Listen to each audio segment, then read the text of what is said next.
are very simple questions, but they do require deeper understanding of business than most Oh, people get from doing the work and from their managers. So the first important question, what outcomes am I expected to and do I need to advance today? Who do I have to engage in order to move those outcomes forward? And on what leadership strengths or what personal greatness will I stand to successfully engage with that person?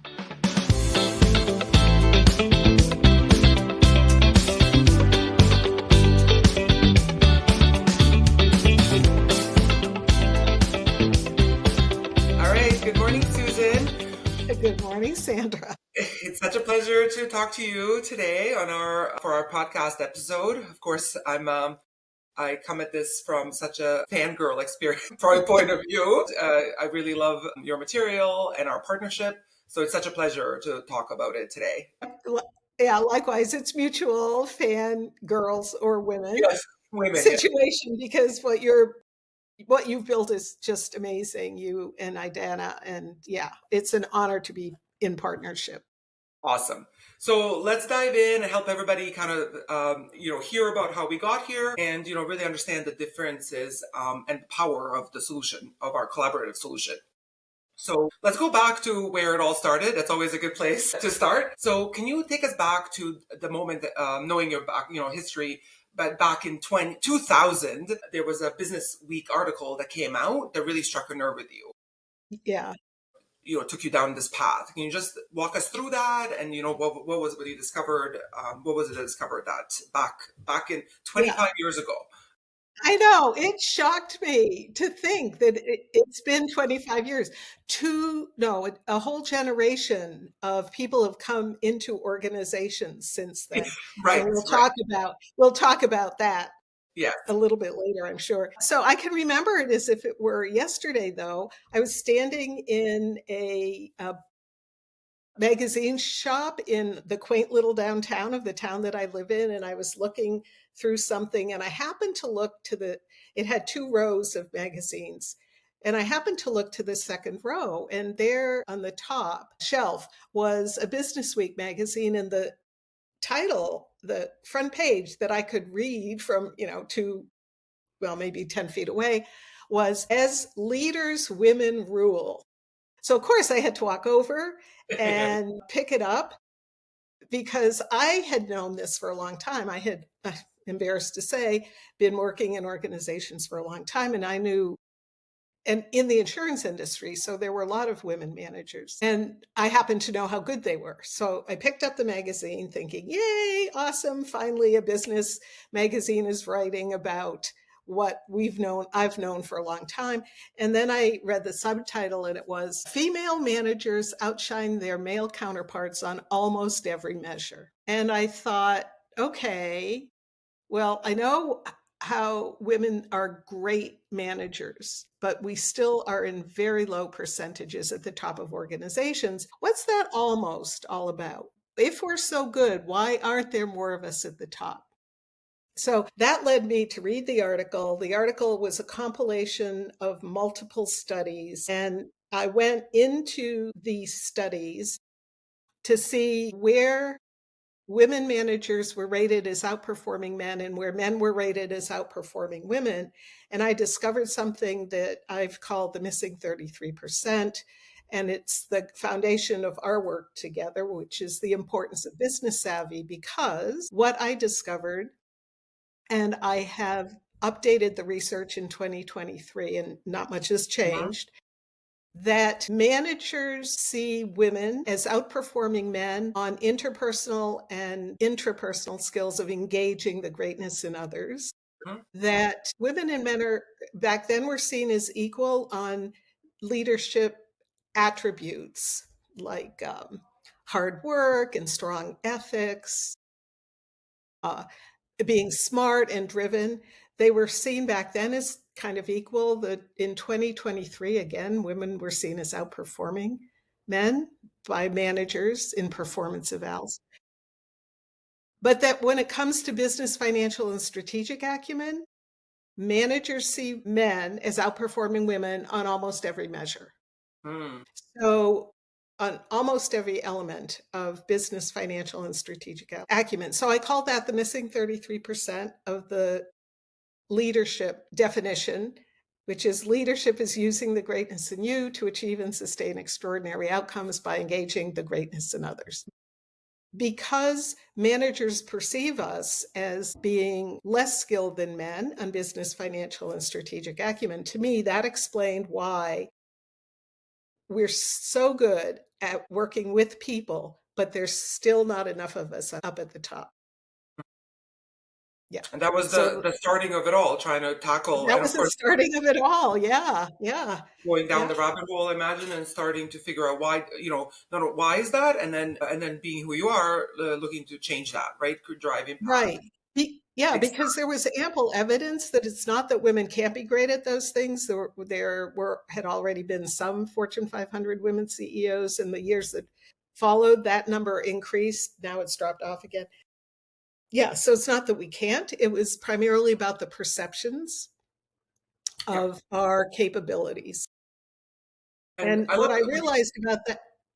what I realized about that was that because managers generally don't expect us to be good at those things, we have to get really good at developing those skills and demonstrating them. It's not just good enough to have them inside and use them to get our work done. We have to demonstrate our savvy about the whole business and the business environment. And then, of course, I love, obviously, I really love how you figured this out and, highlight this in your TED Talk, and is still so relevant today, which is, sorry, I don't love that part of it because I wish it was different. Sorry, I meant to say is I love how you dug it up from this point of view for looking to kind of clear the way for women to go beyond the perception of this challenge. But really, ultimately, the solution brings up business savvy to everybody, right? Like it's a solution is that Exactly. everybody can use it, right? Which is kind of like, and I love that how perspective, how when you find a problem for a certain group, you can actually elevate it. The solution elevates everybody, which is like such a Yes, powerful aspect. Yeah. The other, the other thing I love about this is that, and this goes to the crux of our performance and leadership solution, is just as, and we're talking about something you discovered in 2000, right? 25 years ago. And again, the challenge is still there. But the thing is, as much as things change, and they are, and, we see this changes coming at us more rapidly than ever, and it's just going to keep accelerating. Everybody knows that. Some of the fundamentals stay the same. That's actually, I find a lot of comfort in that. So, yes, and that's really what we're bringing to people together, right? On the performance and on the leadership side. So some of the, like, as much as things you're like, oh, I have to learn about AI and all these things. Yes, that's true. But all of that has to be still rooted in personal performance, business acumen, business savviness to drive outcomes that matter for us personally and professionally. So exactly. that's an aspect I really like. I love to highlight with both of our sets of work is that some of the fundamentals and first principle thinking take us really far still. Yeah. So when we first met, it Hmm. was it was an organic thing, Yes, proud of it. Yeah. through a mutual friend, and you had this amazing technology already up and running that Hmm. had to do with personal performance. Hmm. And I think I gave you a copy of my book. Yes, I still have Well, it. yeah. What was that like when you read my book? Because you Yes, were an exemplar of a woman who had made incredible career progress, and then you had this personal performance amazing app, yes. We were just and then you read launching my at book. a time. What We happened? met you Yeah, right through our pilot, so it was a few yeah. years back.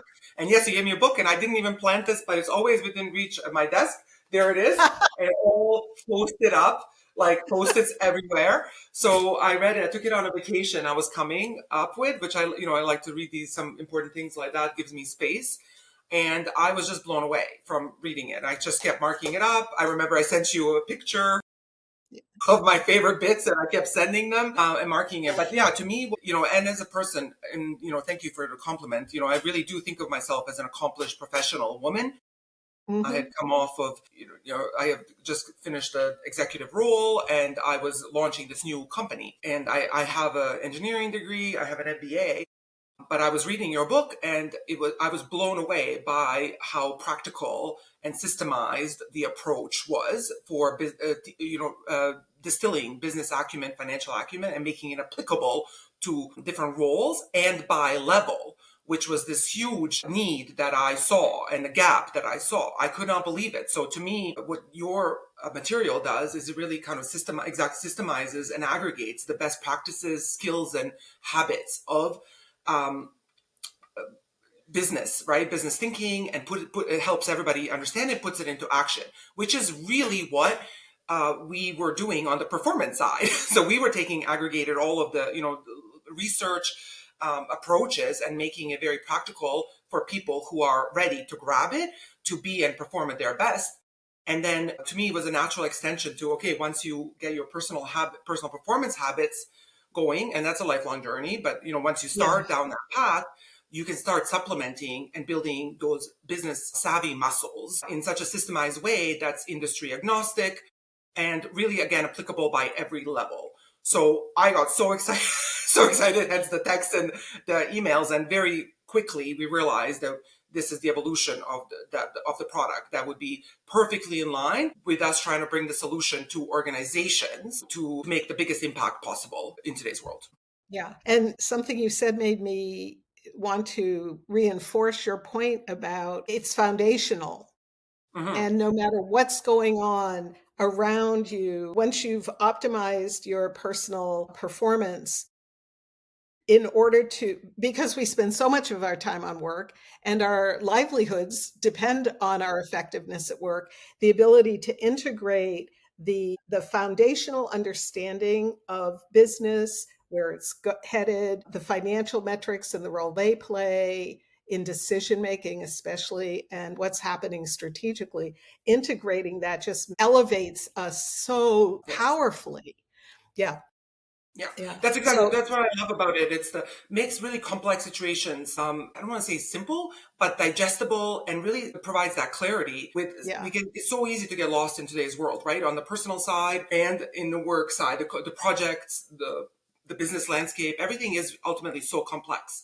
But when you Right. have the skills and the habits of breaking things down, putting them into the right perspectives, into the right buckets, it can just bring such clarity Yeah. to individuals, right? And that's the power of Yeah. I'm like almost like took on, like, to me it's like a mantra, back to basics. There's performance side of what back to basic means, and then there's the leadership side, right? Which is your powerful, three questions. If you always keep coming back to them, Yeah. no matter what situation you're in, you're doing the right thing in that day, that moment, and then day by day, you're building the right outcomes, right? So, yeah, that's what I love about that in the crazy world we live in today, Yeah. frankly. Well, I often say that leadership is simple, but it's not easy. The simplicity Absolutely. is in coming back to those three questions. I don't know if we're going to get to them. Should we just say what they are now?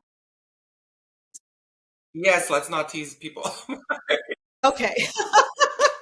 Okay. You do it. So these are very simple questions, but they do require deeper understanding of business than most Mhm. people get from doing the work and from their managers. So the first important question, what outcomes am I expected to and do I need to advance today? Who do I have to engage in order to move those outcomes forward? And on what leadership strengths or what personal greatness will I stand to successfully engage with that person? So, yeah, those are the three Yeah, questions. They've they're so served me well. powerful. They are so powerful, right? If every day you're showing up in a way that's pushing forward the biggest outcomes you need to push on, you're engaging the right people, and you're showing up in a way to do the best job on that, you will make progress in the right direction. That's just what it is. But to be able to answer to your point, to be able to answer those questions in a way that's actually useful, impactful, there's actually a bunch of work behind it, right? So that's not Right. something, yeah, it's a loaded. So that's why I like it's simple, not necessarily easy. They're actually very loaded questions, and they're easy to dismiss or to say, oh, yeah, yeah, I know. But actually, when you dig deeper, like, the impact, the business outcome you're focused on, how is it connected to your team objectives, to the organizational priorities? How is it making the real difference? in the actual outcomes, and not just busy work, which is so easy to get lost in we call it the busyness of today's world. It's easy to Yes. load our Yeah. calendars. It's easy to feel like we're doing things, but are they actually moving the needle? That's where some of that's the magic that these questions point you to when you develop this kind of capability.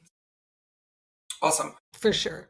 Yeah. So I know one of the things that you and I could go down the path of this forever, but let me take us back to just working with organizations on developing leadership, which is such a it's such a it's always been a strong field, right? And it's just growing in numbers. All the data shows us organizations are more than ever investing in leadership. They're feeling the strategy to execution gap, and again, totally understandable, understanding knowing the climate we're in, the uncertainty everybody faces, and the complexity, frankly, of business, the world, and new technology coming at us.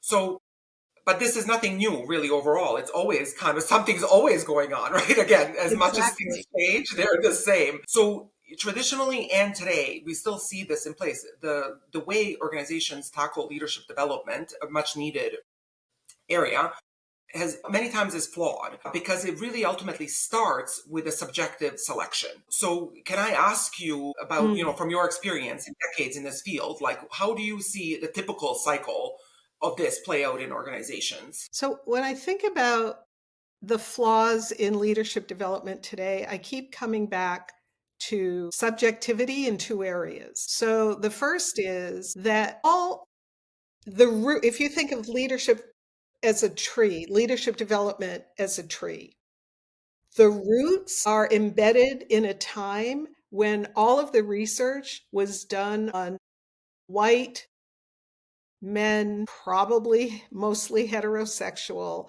middle to upper class. And it was done back in the 70s when, like you said, there's always stuff coming at us. Back Yeah. then, it was the oil embargo, gas prices were outrageous. New technology was beginning to be developed for use in organizations with those big whole rooms of computers that now we can fit on a laptop, and competition from Japan. Those were the three big things. So researchers wanted to know why some executives were able to transform their organizations successfully to deal with these changes. And they discovered that these executives were visionary, were able to communicate their vision, and they were really good at motivating people inside the organization. Of course, they were all men, mostly all men at the time, white men. And so, what was taken from that, and how most organizations' entire leadership infrastructure is built, is to develop personal greatness and interpersonal skills. So, the subjectivity exists in the roots of how we think today That's about what leadership. those participants needed, right? That was their gap in the time, But right? that's what the successful guys Yes. had. Yes. And so they figured, okay, let's teach everyone how to motivate people, communicate a vision, empower them, get them enthusiastic about change. So that's where the roots lie. And so the second subjective aspect is that people very naturally see potential in people who are like them, because so much of leadership development happens organically through informal mentoring.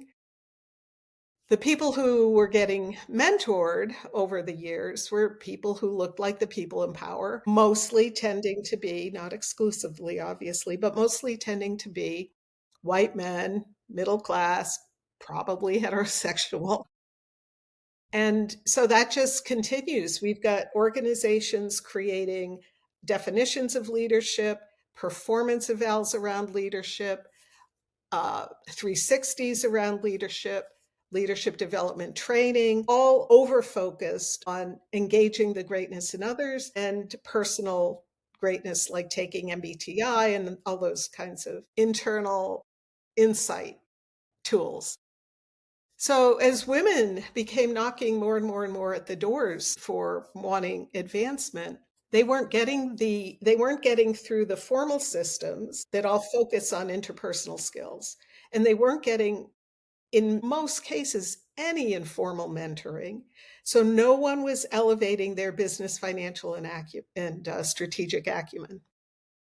And that's how I see. And today it's better for sure, but it's still not great. And the other thing I want to say is we're talking about women, but you were talking about elevating everybody. So certainly that statement still also applies to men of color. They don't have access. And as you said, everyone gets elevated when they're working on all three components of leadership: personal greatness, engaging others, and business savvy.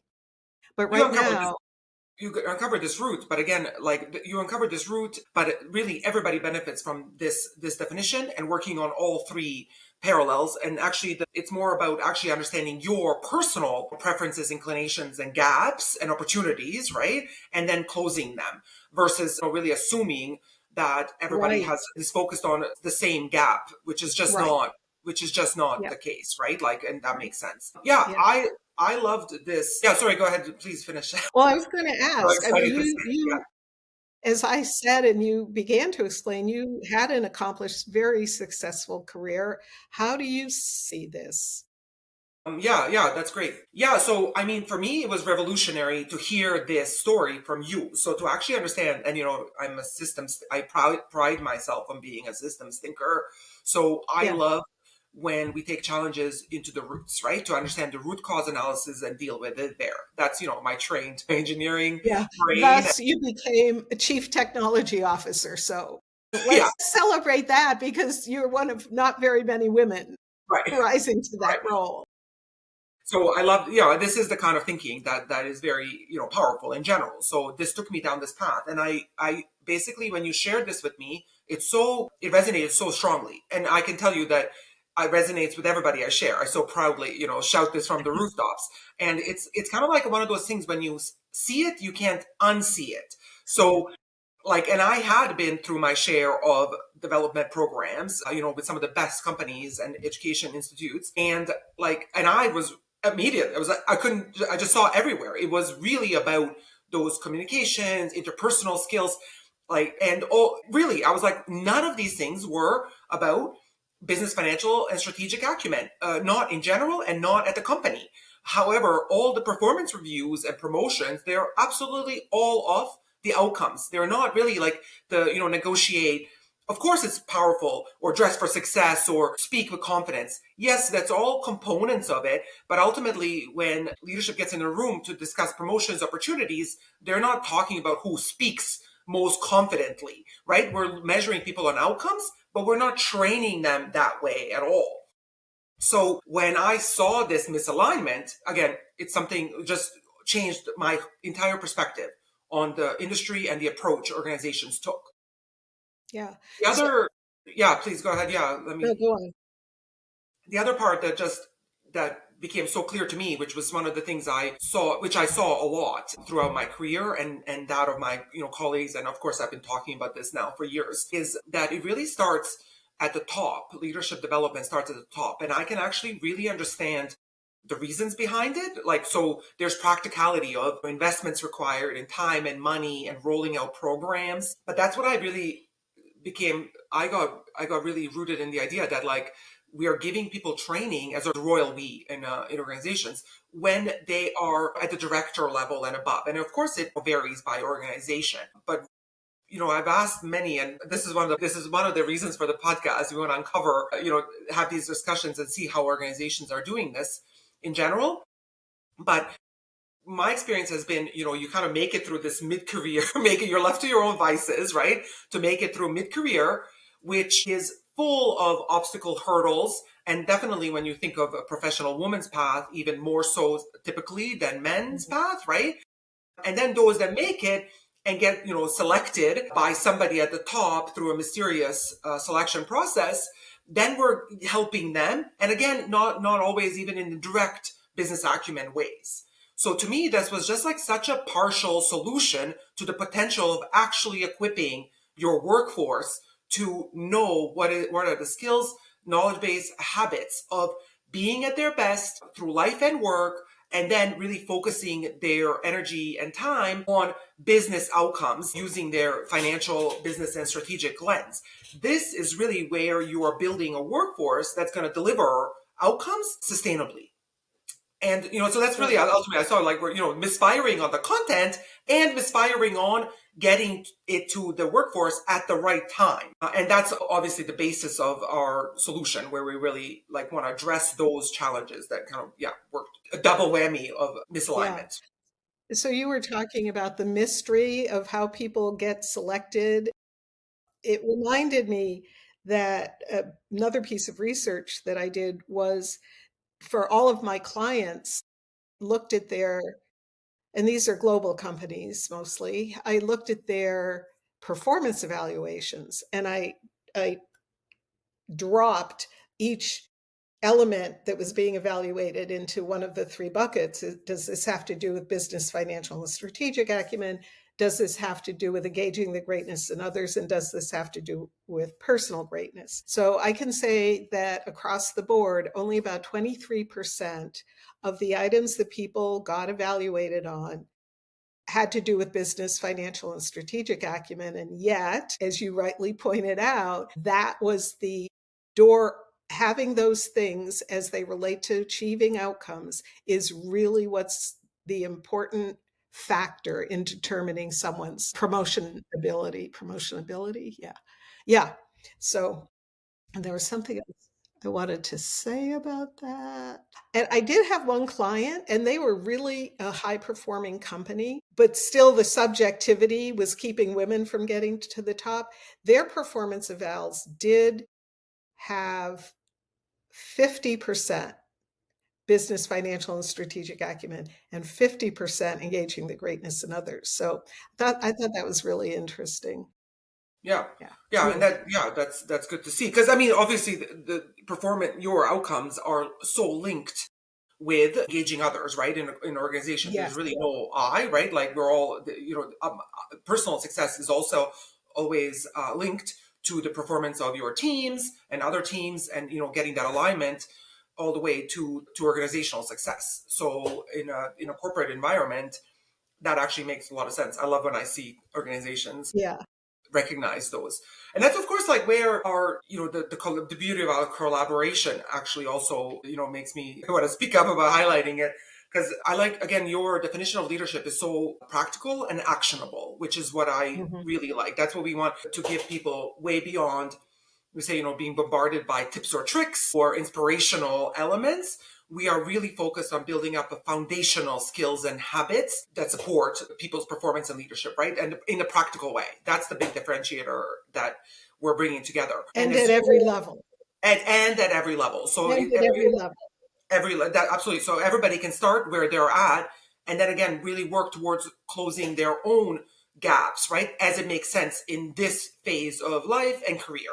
That's the power of the systemized approach. And I know, as I want to ask you basically about how we click together, how powerful my the I.Liv Yeah. performance element of it with tech is, and then we took your systemized leadership one, put it on the tech, and you were very focused on the business acumen. So we kind of we put them together into a thing that we think is like 1+1 = 3.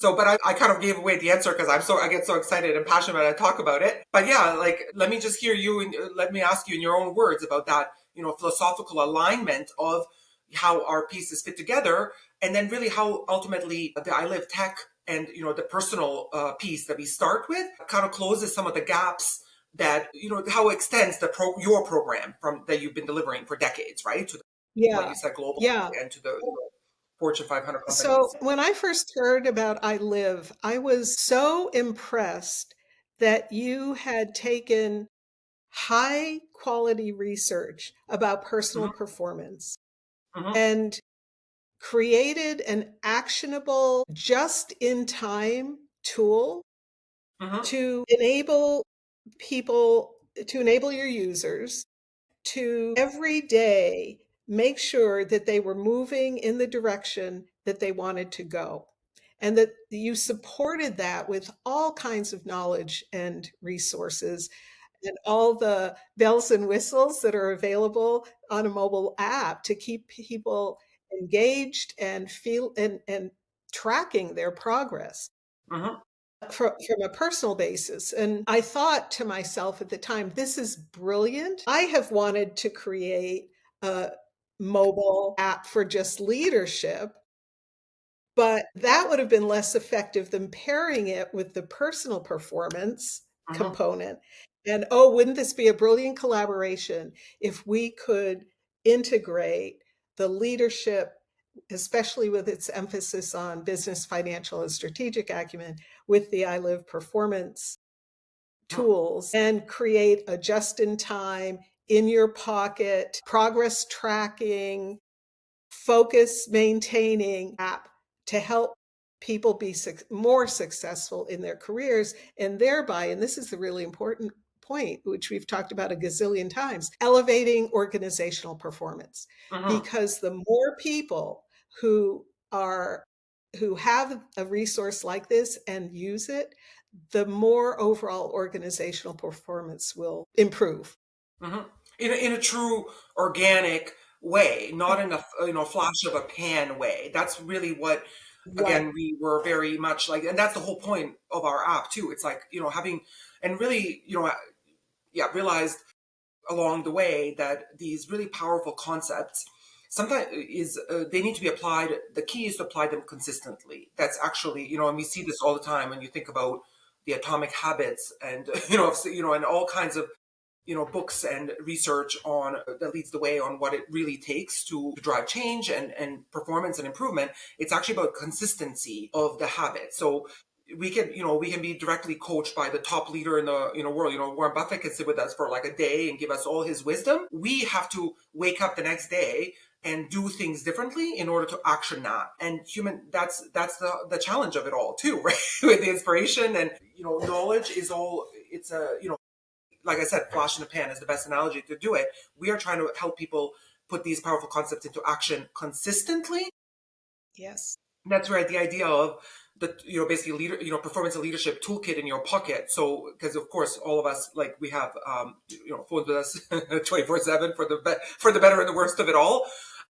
It's the idea that, like, we need to make these daily decisions in the moment, decisions how we show up. And this is really as people grab this journey, it becomes a personal toolkit that they just carry with themselves, so that we can course correct and win in these moments, which add up to the big outcomes. That's where the winnings live, is in the days, in the moments. Yeah. Other The other thing that excited me, we've touched on, Hmm. is that, as you said, most leadership development programs are directed at middle managers and or directors if companies even offer them. But leadership starts at every level. Hmm. Leadership manifests at every level. And I could see that with the foundational design of your app, that we could create a leadership tool that would grow with the Yes. individual as they progress through the organization. And that was like, oh my God, this makes me so happy. Yes, actually, thank you for reminding me of that. That's one of my favorite, features. So many favorite features, but one of the favorite features to talk about. That's the They're all so potential. I saw good. immediately. I thought it's so rare to see a book or program written like to talk about, the really powerful concepts, like in a systemized first principle way, but then to see call outs for individual contributors, team leads, managers, executives. I saw that in your work, and that's like my systemized and tech mind. Immediate was like, oh, we can serve this on demand in real time to people just as they need it, and help them not just perform at their level, right? But this is also a gap I saw so often, where the transition from, especially the one from individual contributor Mhm. to a, your first team lead or official manager role. I saw so many people falter in that. What got you to a level is not going to be what gets you to success at the next level. Just like with organizations where, you get to a certain point. It's like my corporate career is built on helping organizations scale and grow. So what got you to a level is not going to be what actually gets you to the next level. Same, it's so true for individuals as well. And this so elegantly leads people to understand that and to reset themselves at every level appropriately so they can actually succeed. It makes this an incredibly smart investment for organizations because as long as people have this tool in their pocket, they will be able to grow individually and contribute to the organization at whatever level they're at. And Exactly. one of the not discoveries that I've made, one of the things that I've learned through my work is that most organizations, they lose about 83% of the Yes, expected value of their strategy that they've chosen. The reason is that the organizations don't align around the strategy. And this tool that you've created, that I've had the honor of partnering in, equips people at all levels to align to the strategy, even if the communication coming down isn't as effective as it could otherwise be. that's the power of that systemized approach. That if everybody in the organization is asking the right questions and focused on the right stuff, it really, I don't want to say forces the communications and alignment, but it drives alignment, and it naturally drives the right questions and communications to answer, because you answer those questions. And that's again, like a huge thing we're looking to show with our work with organizations, is how this investment in leadership development at scale and over time can close the actual strategy to execution gap, which is one of the biggest leaks of value in in an organization overall. Yeah, If you can harvest that, and that's kind of that leads to me to a question I want to ask all the time to leaders, because when we get into this, and naturally, of course, we have to work with organizationals programs and budgets and get it rolling and scaled. Of course, I get, personally, I understand all of that, but without focusing on the obstacles, I want to say, like, who in your organization do you not want performing to or leading for outcomes? That's the other way I love to exactly. ask it. Yeah, because instead of thinking about, because ultimately it's a bit of a scarcity mindset when you think like, oh, I have limited leadership development budget, who do I want to get it, right? Instead, you're like, let's ask, like, who can you afford to not be performing and leading for the real outcomes. Obviously create, and Right, that's one of the things in the program. You created a paid position, you're paying people, right? If you're losing up to 80% of their value, right. you're already, that investment, let's fix that investment. I have a good illustration of how Mhm. important it is to have everyone at every level leading for outcomes. So Yes.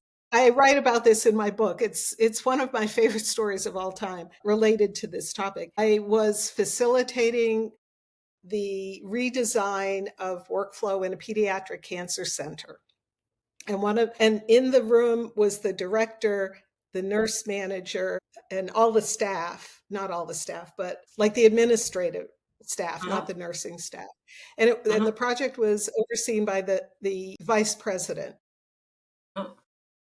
And in the first meeting, this woman who was an administrative staff person, she said, "We have too many open billing codes." And I said, "Well, what does that have to do with what we're working on, which was diagramming the workflow?"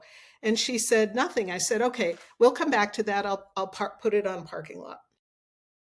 The second meeting came, she said the same thing. "We have too many open billing codes."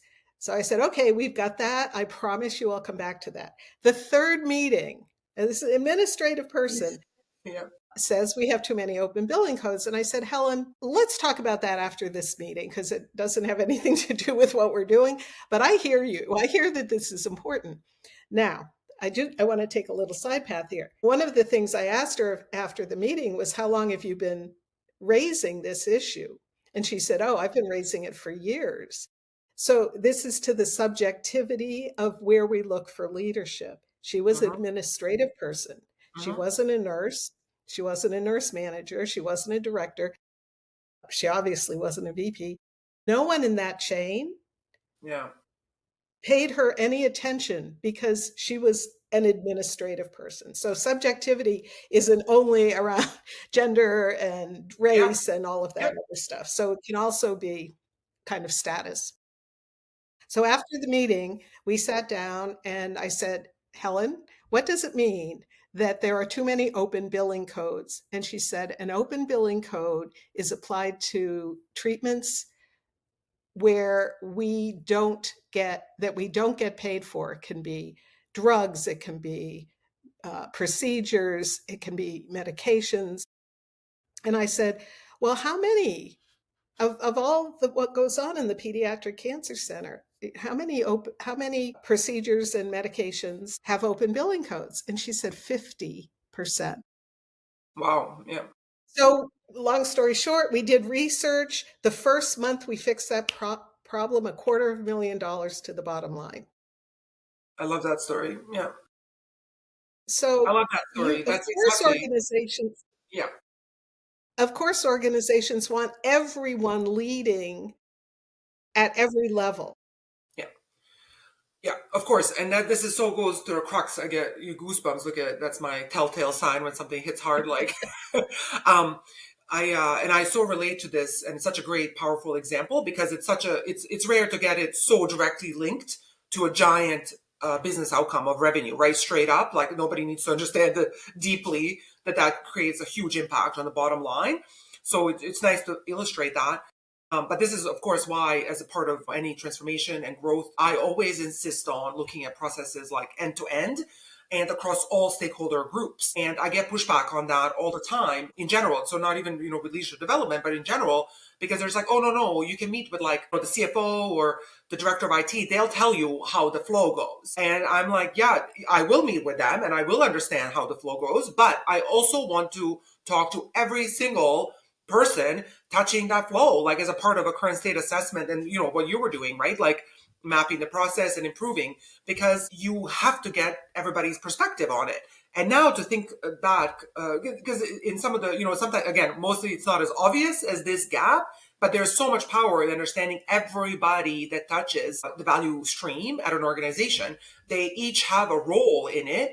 And if you're missing a piece, there's a gap there, right? And you could be solving a huge problem, but really there's a gap. It could be like creating all the juice can be leaking through the tiniest of the gaps, actually, right? Just like this, you can spend like, so much time fixing, you're like, oh, I made, 5% improvement on this. And you're missing like, $250,000, just like Right, a month. Yeah. a month. So this is such a power of illustrating that, but that's exactly why it's important for everybody at every level and in their role to understand which we've come to call positional purpose, and then really to connect these things in outcomes and speak that way so that it helps others hear them. That's actually the power of it. That's what I've been started saying it. You want to talk this way so that they hear you and they're just not dismissing the nuisance of it, of your, Right. I would bet $1,000,000 that if Helen had had the language of power right. Yes. through the kind of education that you provide, she would have said, the first time she realized this was a problem, she would have said, do you realize that half of our procedures and medications are unreimbursable because of open billing codes? And that probably equates to hundreds of thousands of dollars, if not millions a year. If she could have said that, it wouldn't have been, she was there for 7 years before I met her. It wouldn't have been 7 years of this lost revenue. That's what that's what this kind of the education and empowers people to speak about it in a way that's heard, resonates, and gets people's attention. So that brings me, that's kind of what we're trying to do with ours. One of the things we're trying to coin the term leadership performance. Yes. Yes, because traditionally, of course, leadership development we're talking about here developing leaders. But one of the things that we are really trying to differentiate ourselves on is there is leadership development. Of course, we're going to be upskilling in these three really important pillars, but it's really building the habits of leadership to drive Right. performance as in an ongoing way. So again, through your current role and into your future as you grow through the company. Ultimately, company wants everybody, not going to one seminar and then coming back hot with ideas, but wanting systemically for people to be focused on the right outcomes from their positional purpose consistently throughout the year, throughout the career. So we're trying to, coin this term leadership performance to educate the market and users on, that this is really what closes that gap at the individual level and at the leadership level.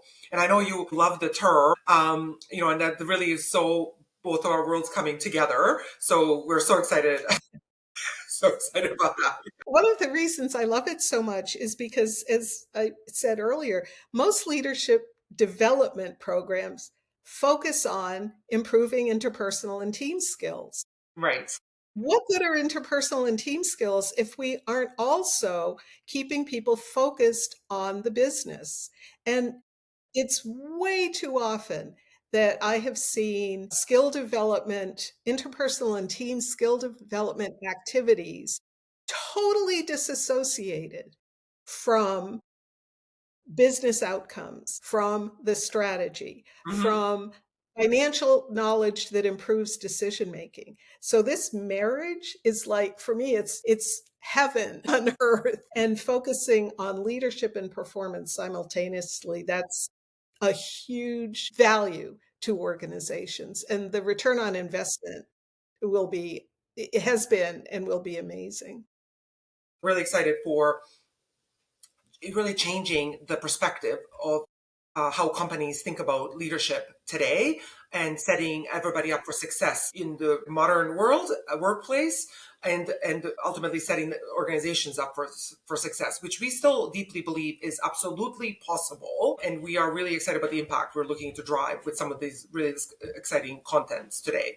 And yeah, we'll come back to talk more because, in more pointed elements of it, I would love to, have this opportunity to unpack some of this stuff more because I think it's so powerful. The leadership performance is how we are thinking about it, supporting people through their career journey in a really meaningful, practical, back to basics, principled way. Is that anything else you would add to, your wish list of how companies are thinking about leadership and, want to make sure everybody hears today from you? I think you summed up perfectly why I love our collaboration. Awesome. Yeah, there's nothing like it out there that I have run across or found through my research. And if anything is needed today, it's what you're offering, because one and done works for maybe 5% of the attendees for the reasons we've already discussed. They come back and the demands put them into old habits. Most organizations don't elevate leadership performance at every level, and therefore they're losing opportunities financially. And it feels good to the people who use it because they see evidence of progress, and that is so affirming. And that's what I'm very focused. My career is built on organizational performance, and it feels like home to talk about it.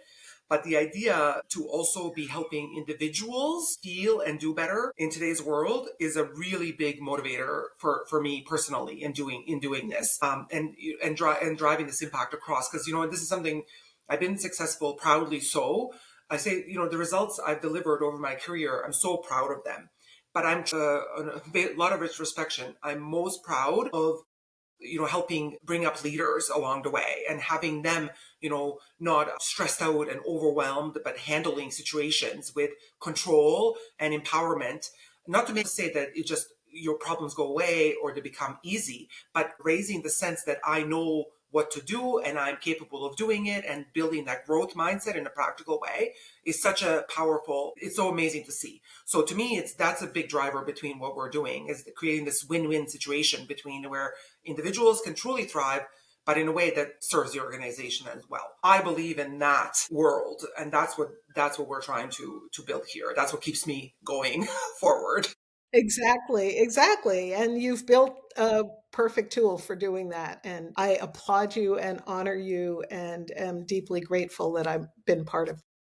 Amazing, Susan. Thank you so much for your time today. It was so amazing to hear. It's always great to chat with you.